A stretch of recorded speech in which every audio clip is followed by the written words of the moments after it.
Обзоры экономических, спортивных событий, мировые новости и главные события региона. Обо всем этом мы не только расскажем в ближайший час. Начнем с курса валют. На сегодняшний день курс рубля к иностранной валюте, установленный Центробанком, составил за доллар 65 рублей 3 копейки, евро 71 рубль 35 копеек.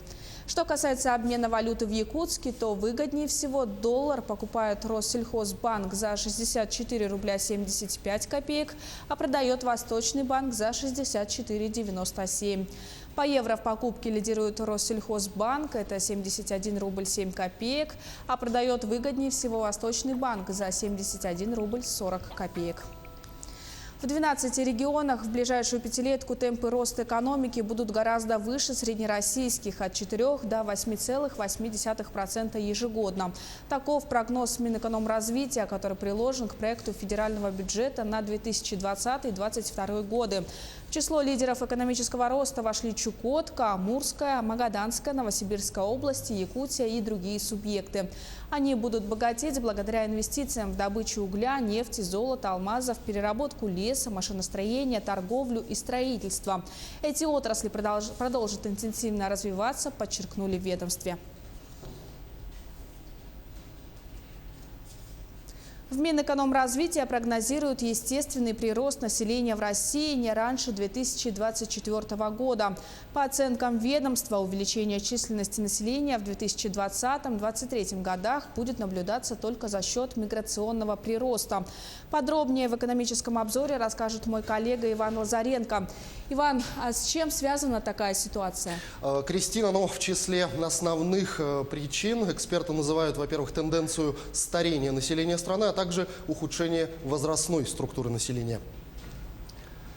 Это новости экономики, в студии Иван Лазаренко. Естественная убыль населения в России сохранится до 2023 года. Об этом говорится в тексте внесенного правительством в Госдуму прогноза социально-экономического развития России на 2020-2022 годы.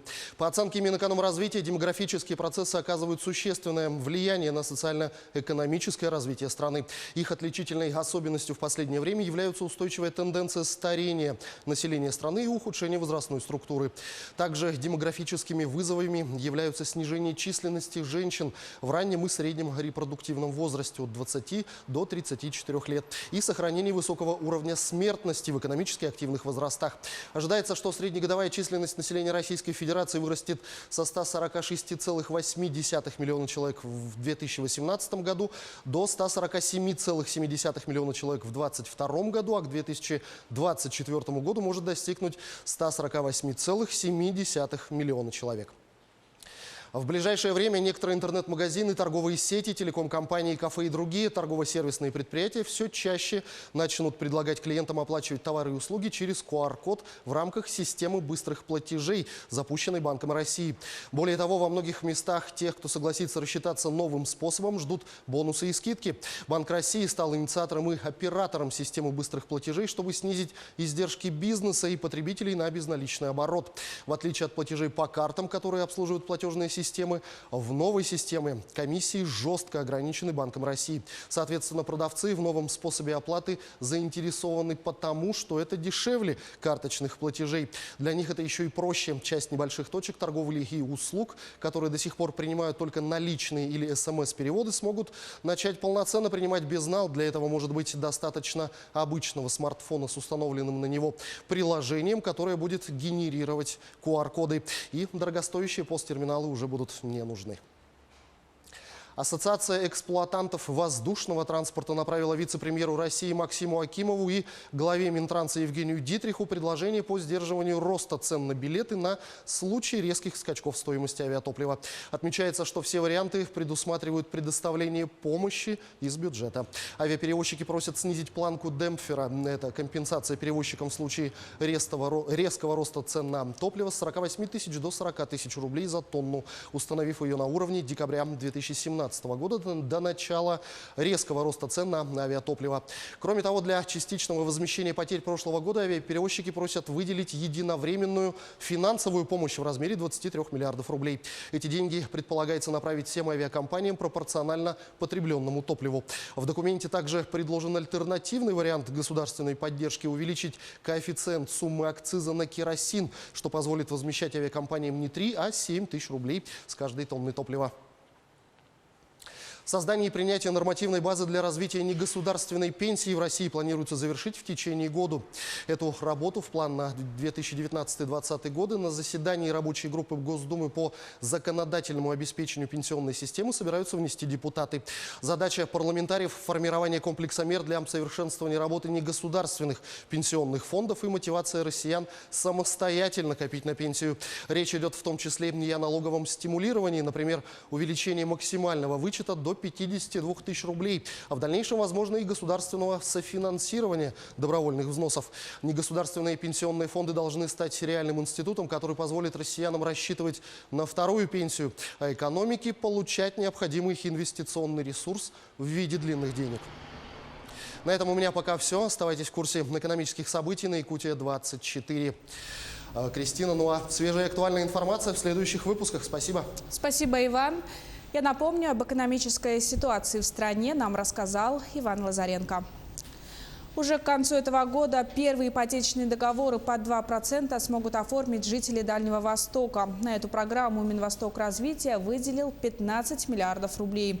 Об этом заявил министр по развитию Дальнего Востока и Арктики Александр Козлов. Кто конкретно может рассчитывать на ипотеку под 2% и какие механизмы будут доступны, расскажет наш корреспондент Дмитрий Тымыров. Кристина, добрый день. Ипотека по 2% будет доступна молодым семьям, в которых возраст обеих супругов не достиг 35 лет, а также участники программы «Дальневосточный гектар». Согласно проекту документа, льготная ипотека будет доступна для покупки, строительства или ремонта жилья. Кредит будет выдаваться сроком до 20 лет с первоначальным взносом или без, сейчас уточняется. Максимальный размер займа составит 4 миллиона рублей. Мы предусмотрели в нашей госпрограмме на эти цели порядка 15 миллиардов. Сейчас будем докапитализировать Фонд развития Дальнего Востока и в этом году хотим начать работу. Мы с губернаторами обсуждали, что те региональные ипотечные агентства, которые существуют, необходимо сохранить и подготовить к этой работе. Мы хотим поддержать людей, которые заявили о индивидуальном строительстве на дальневосточном гектаре, и молодые семьи, которые готовы приобретать жилье эконом-класса. Критерии для молодых семей очень просты. Они должны быть гражданами Российской Федерации, оба не старше 35 лет включительно. Семья должна состоять в зарегистрированном браке не менее 1 года. Хотя бы один из супругов должен иметь регистрацию по месту жительства на территории субъектов Российской Федерации, входящих в состав Дальневосточного федерального округа. Также под программу может попасть и один родитель до 35 лет с ребенком до 18 лет. Также семья, не имеющая детей. Напомним, введение механизма льготной ипотеки по 2% годовых для молодых семей Дальнего Востока предложил глава региона Айсен Николаев на площадке Восточного экономического форума, который проходил во Владивостоке в сентябре. Он отметил, что такой механизм позволит привлечь на Дальний Восток молодых специалистов и удержать местную молодежь в регионах. Благодаря именно таким беспрецедентным решениям молодые дальневосточники будут оставаться на родной земле, а молодежь со всей страны будет стремиться приехать сюда. Для благополучия людей в каждом населенном пункте. Идею Айсена Николаева поддержал и руководитель государства. Уже по итогам Восточного экономического форума президент страны дал указание разработать проект программы. Мы совсем недавно ввели здесь льготную ставку по ипотеке, ниже, чем в среднем по стране, в 5%. Коллеги убедили меня вчера в том, что этого недостаточно. Предлагаю запустить эту программу уже в этом году и сроком на 5 лет. Поясню почему. Потому что, во-первых, мы должны будем внимательно просчитать объемы финансирования и их источники на будущее, потому что это длящиеся полномочия.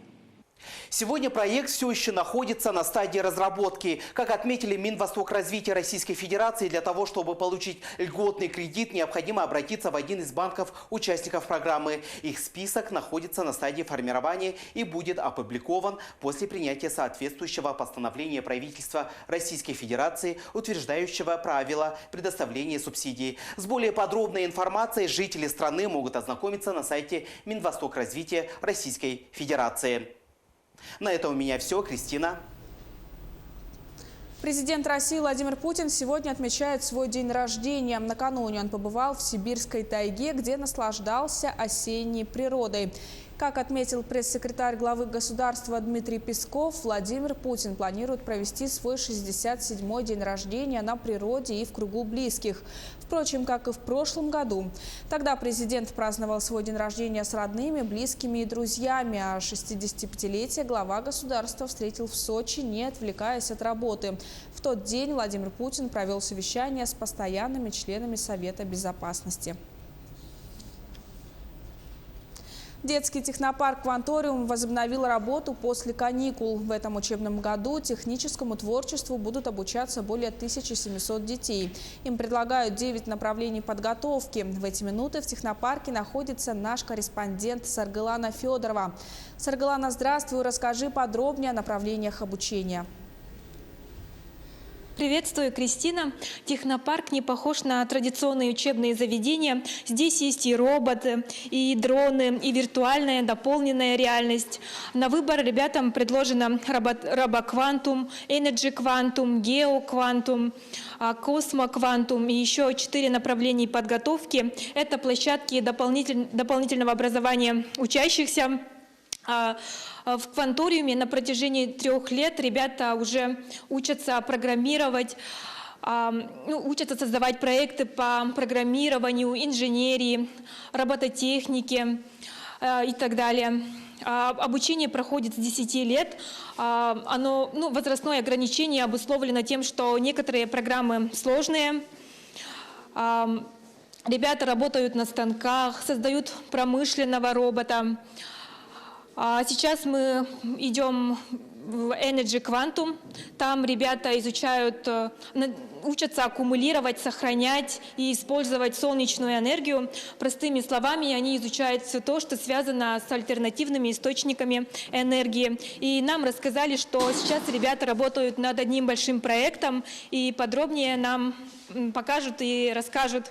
Сейчас нам расскажет педагог Денис Данилов. Денис, здравствуйте, расскажите, пожалуйста, что за проект? Здравствуйте.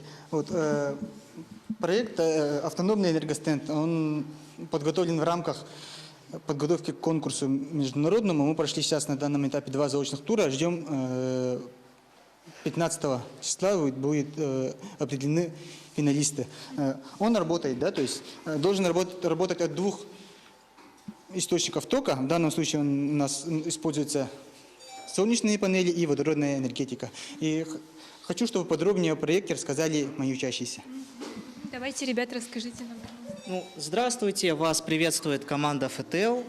И мы хотим представить вам наш проект Smart Energy, который мы разрабатывали для конкурса Кванториада несколько месяцев. Наш космический корабль является автономным, потому что все наши потребители выключаются по приоритету.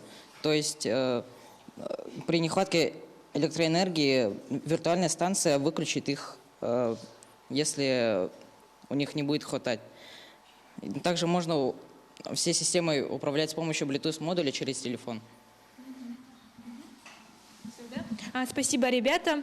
Я добавлю, что для того, чтобы всему этому обучались не только школьники столицы, но и сельские ребята, со следующего года Кванториум планирует запустить мобильный технопарк, и этот технопарк будет ездить по районам республики. Об этом нам расскажет руководитель Кванториума Светлана Дьячковская. Светлана, здравствуйте. Расскажите, пожалуйста, какие у вас планы по мобильному технопарку?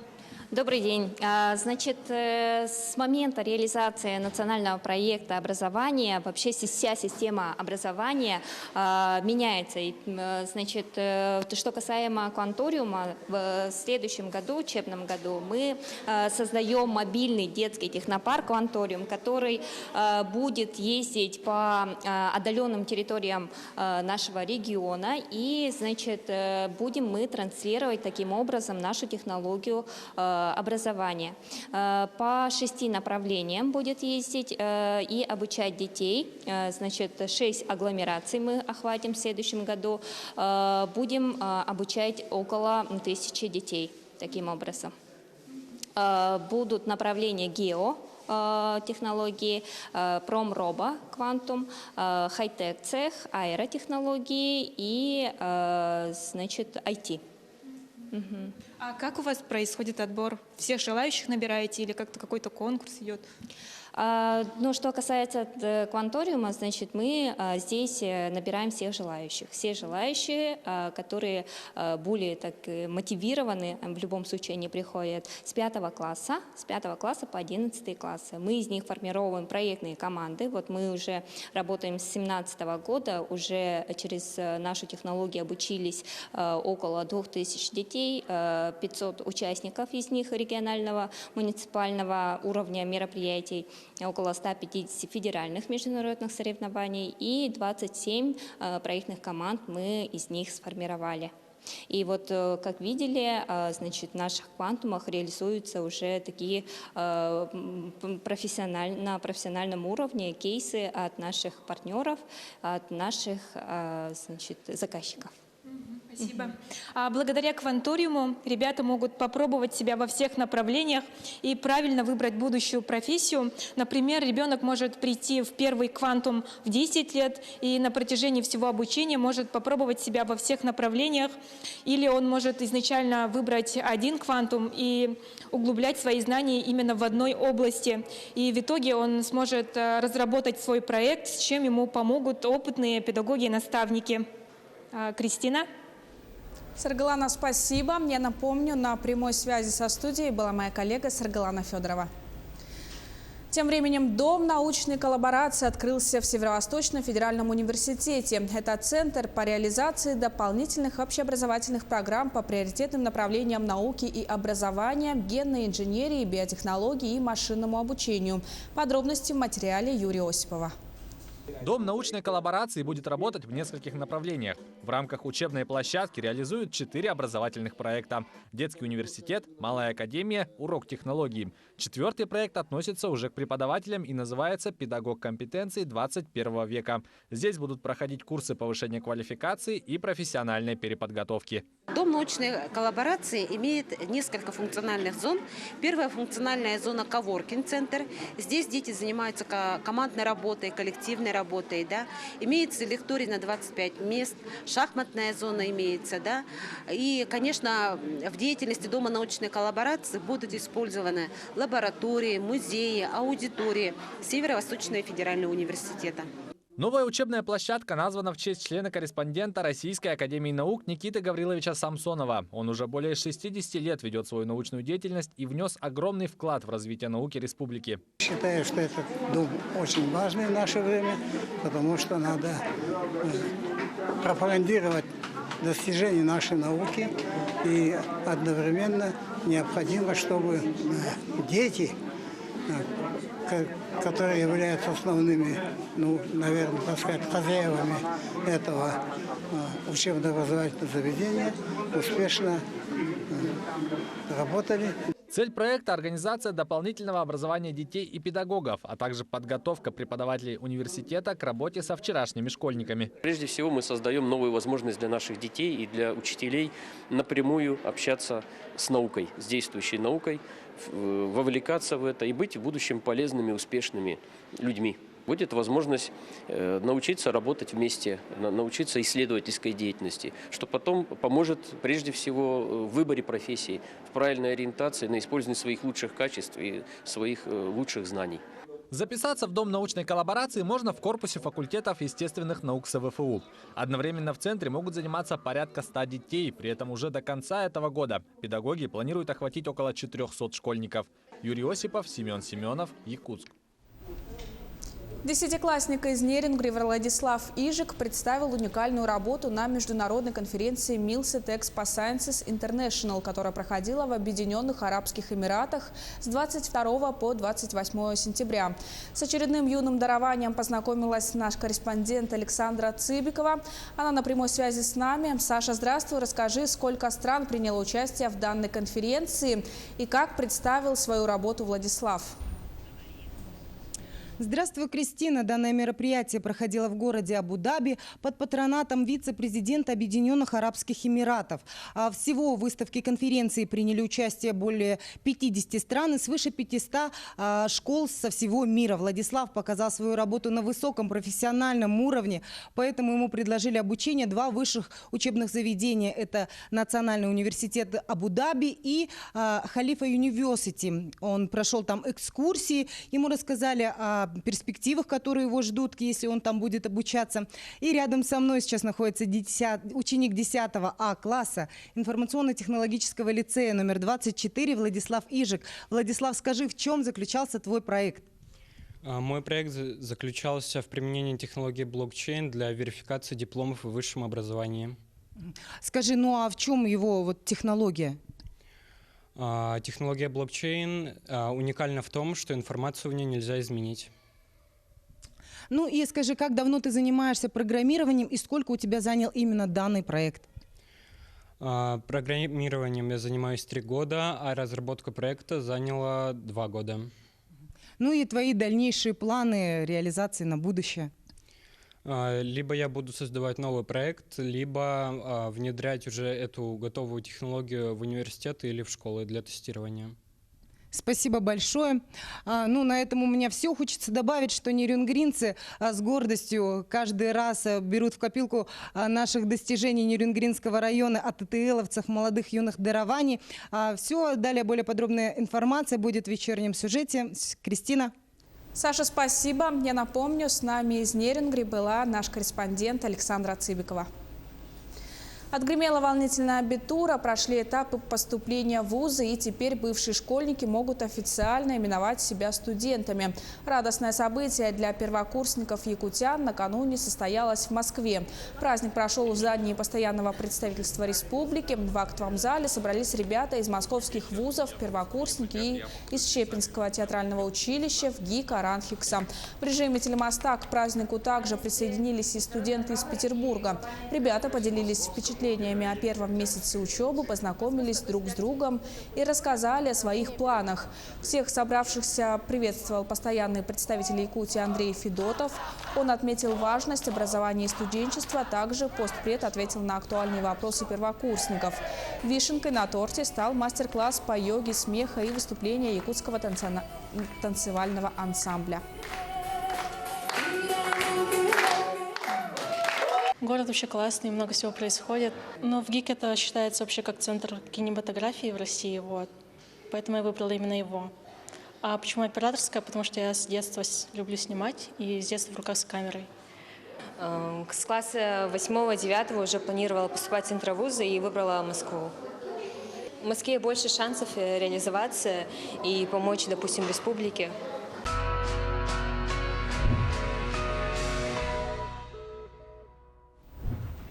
Митинг в защиту русскоязычного образования прошел в Риге. На шествие вышли несколько сотен человек. Протест был организован партией «Русский союз Латвии». Она представляет интересы русскоязычного населения страны. Главная причина участия в митинге – желание отстоять возможность для своих детей получать образование на родном языке. Одна из участниц заметила, что латышский язык нужно знать, однако получать образование в школах дети должны на родном. Напомню, с начала этого года преподавание на русском языке запрещено в частных школах и вузах. Месяц отучились наши дети по новым правилам, когда преподавание уже во многих классах идет на латышском языке. Дети не справляются, они не могут учиться, калечатся наши дети. И в результате этого родители вышли на протест, на публичную акцию показать, что существующая реформа, она жестока и бессмысленна. Нужны кадры учителей, которые владеют латышским языком. Их нет в школе. Заставлять русских учителей учить на латышском языке ничего не дают. Когда нет контроля, продолжается преподавание на русском языке, и все как бы заключают конвенцию. Мы делаем вид, что мы учимся, а мы делаем вид, что мы не замечаем этого на латышском языке. В заповеднике на юге Таиланда, стараясь помочь друг другу и спасая слоненка, погибли 6 слонов. Они сорвались с обрыва и разбились о скалы. В живых остались 2 животных. Их попытались отогнать от опасного места сотрудники национального парка. Это печальное происшествие случилось в субботу на юге Таиланда. В национальном парке Хао-Яй погибли 6 диких слонов. По словам сотрудников заповедника, 5 взрослых пытались спасти слоненка, который, переходя реку, оступился и соскользнул в водопад. Из стада в 8 голов выжили 2 животных, в том числе мать слоненка. Егеря установили за ними наблюдение и пробовали отогнать от опасного места, где в 1992 году разбились 8 слонов.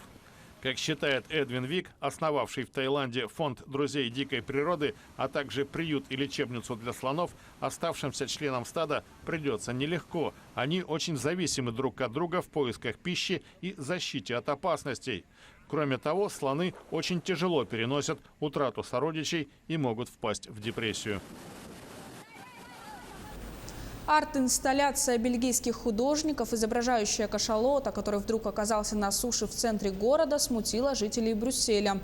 Многие из них вначале решили, что кит настоящий. Все подробности расскажет Артем Сторонов. На одной из набережных бельгийской столицы в пятницу появился кашалот. Вокруг него ходили люди в масках и спецодежде, что-то записывали в блокноты, брали у животного пробы крови и поливали водой из шланга. Корреспонденты Рейтер несколько раз настойчиво попросили не подходить близко, чтобы не беспокоить кита. На самом деле кашалот не настоящий, это инсталляция. А рядом с ним не ученые, а художники, авторы этой работы из бельгийского арт-коллектива Captain Boomer. Этот кит, по их словам, является символом уничтожения морских экосистем по всему миру в результате глобального потепления. Многих жителей Брюсселя скульптура смутила. Дети сначала подумали, что он настоящий. Мы повстречали соседей, которые рассказали нам, что из канала выпрыгнул кит. Они сказали, что мы должны это увидеть, и показали фото, поэтому мы пришли. Эта инсталляция является частью паневропейской программы «Белая ночь», в рамках которой проводится серия мероприятий, посвященных изучению влияния человека на окружающую среду. Каждый год они привлекают около 100 тысяч зрителей. Выбросившийся кашалот ранее уже появлялся в Париже, Мадриде и Лондоне. Это были мировые новости на Якутии 24.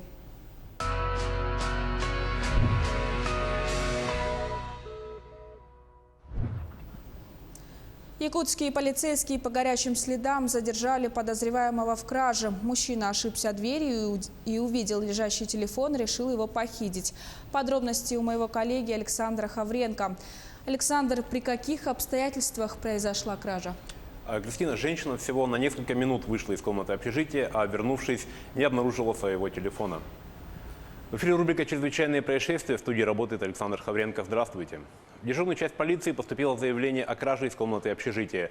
Потерпевшая пояснила полицейским, что вышла из квартиры на короткое время, чтобы умыть ребенка, поэтому не заперла дверь на ключ. Вернувшись обратно, она обнаружила, что из прихожей похищен ее мобильный телефон.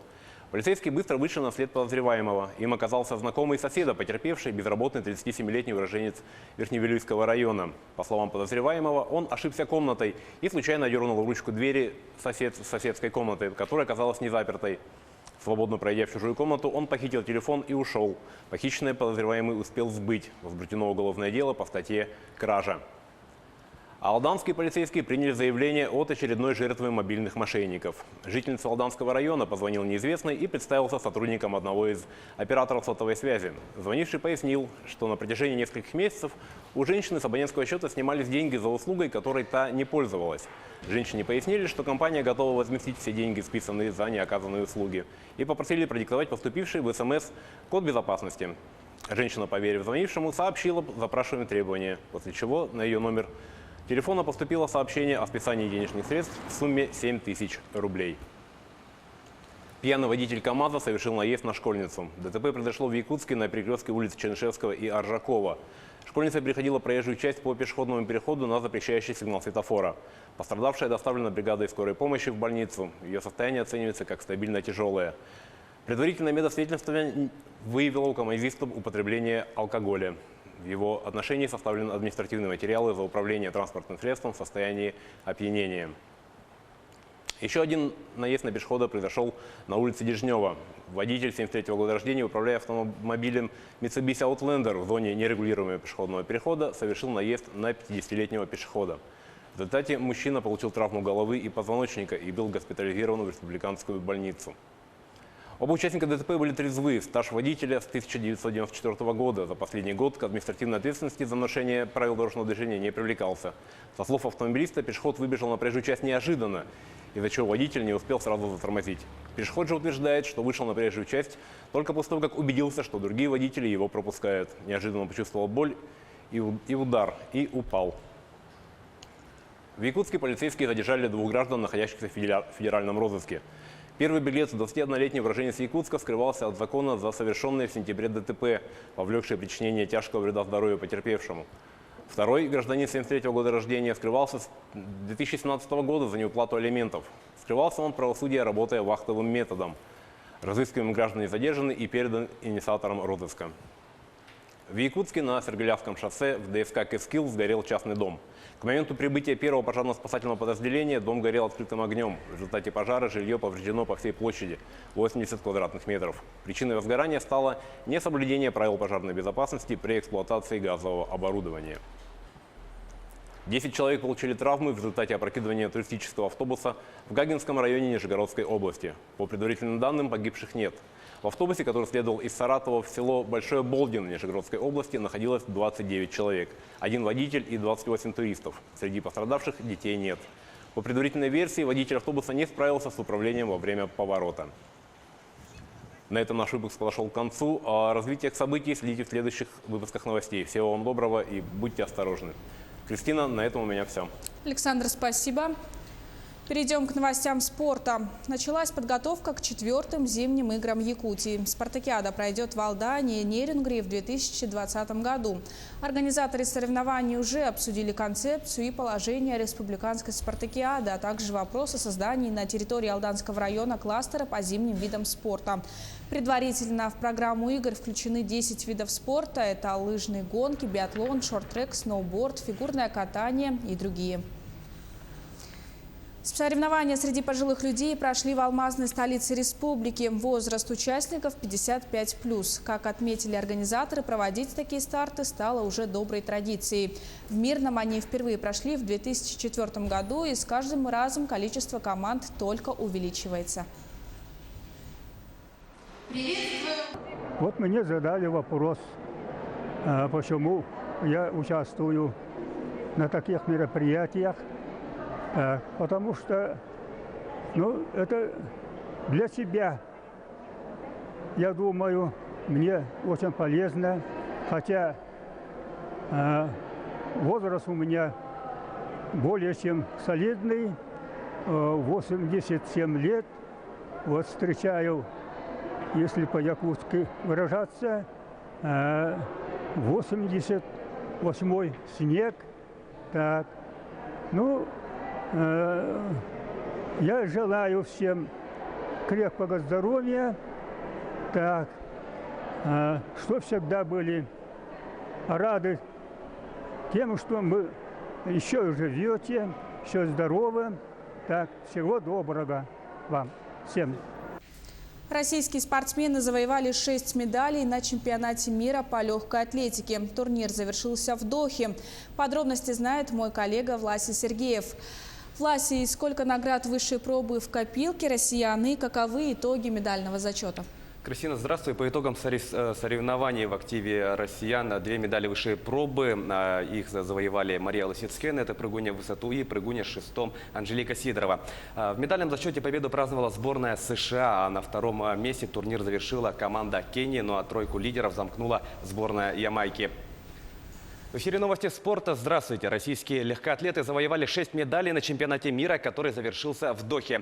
Золото в копилку команды принесли Мария Лосицкена и Анжелика Сидорова. Серебро в активе Сергея Шубенкова, Михаила Акименко и Василия Мизинова. Бронзу завоевал Илья Иванюк. Напомню, из-за продления отстранения Всероссийской Федерации легкой атлетики Россию на турнире в Дохе представили всего 30 спортсменов, имеющих нейтральный статус. В медальном зачете победу праздновала сборная США. На ее счету 29 медалей, в том числе 14 золотых наград. Второе место заняли кенийские спортсмены, у них 11 медалей, из которых 5 высшего достоинства. Тройку лидеров замкнула команда Ямайки, в активе которой 12 наград. Футболисты московского «Локомотива» на домашней арене одержали победу над Тульским «Арсеналом» в матче 12-го тура российской премьер-лиги. Встреча завершилась со счетом 2-1. В составе железнодорожников голы забили Эдер и Алексей Миранчук. У гостей отличился Эванс Кангва. «Локомотив» продлил победную серию в чемпионате России до 4 матчей. Подопечные Юрия Семина вышли на первую строку турнирной таблицы. В их активе 26 очков после 12 игр. Столько же очков у «Зенита», однако «Лока» опережает петербуржцев благодаря победе в личной встрече. «Арсенал» идет седьмым, набрав 14 баллов. В следующем туре, который пройдет после паузы на матче национальных сборных, железнодорожники в гостях сыграют с грозненским «Ахматом». Встреча пройдет 18 октября. «Арсенал» 2 днями позднее дома примет Сочи. В другом матче 12-го тура Ростов выиграл у столичного ЦСКА. Встреча прошла на стадионе ВЭП-арена в Москве и завершилась со счетом 3-1. В составе победителей 2 результативными ударами отметился Харен Байрамян. Третий гол ростовчан на счету Элдора Шамуродова. Единственный мяч армейцев забил Никола Влашич. В турнирной таблице чемпионата Ростов занимает 2-е место. В активе команды 26 очков. ЦСКА идет на 5-й позиции, набрав 25 баллов. В следующем туре Ростов на выезде встретится с санкт-петербургским «Зенитом». Встреча пройдет 19 октября. ЦСКА на следующий день в гостях сыграет с Уфой. Туринский «Ювентус» со счетом 2-1 выиграл у миланского «Интера» в гостевом матче 7-го тура чемпионата Италии. В составе старой сеньоры забитыми мячами отметились Гонсало Игуаин и Пауло Дибала. У хозяев поля гол забил Лаутаро Мартинес. После этой победы «Ювентус» возглавил турнирную таблицу, набрав 19 очков. «Интер» располагается на 2-й позиции, имея в активе 18 баллов. Напомню, «Ювентус» является соперником «Локомотива» по группе Лиги чемпионов. Встреча между ними состоится 22 октября в Турине. В 8-м туре серии А «Интер» на выезде сыграет с Сассуоло, Юве, а дома встретится с Болоньей. Якутский мини-футбольный клуб «Заря» проиграл столичному Мосполитеху в матче 4-го тура Высшей лиги России. Встреча прошла в Московской области и завершилась со счетом 7-3. В составе хозяев паркета хэт-трик оформил Алексей Кротов. По одному мячу забили Дмитрий Курушин, Алексей Куликов, Никита Лабзин и Максим Юсупов. У якутян отличились Яник Самплей, на его счету дубль, и Дмитрий Матицын. В турнирной таблице чемпионата «Заря» идет на 10-й позиции, имея в активе 4 очка. Мосполитех занимает 5-е место, набрав 7 баллов. В 5-м туре якутские футболисты встретятся с дублем «Газпром Югры», а Мосполитех сыграет с КПРФ-2. Оба матча пройдут 19 октября.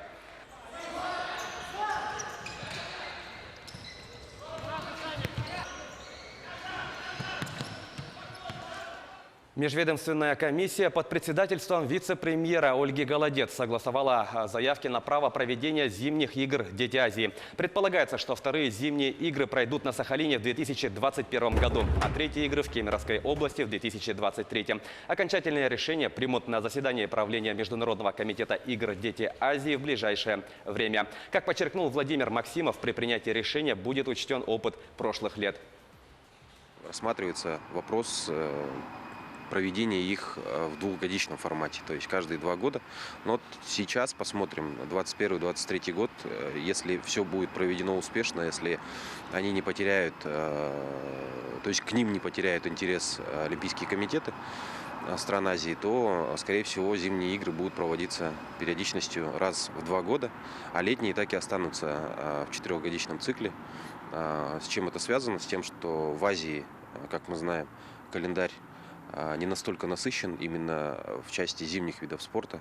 А то, что касается детских соревнований, он, можно сказать, только-только начинается становление, поэтому я думаю, это своевременное такое решение и нужное, и необходимое решение для того, чтобы развивать наш проект.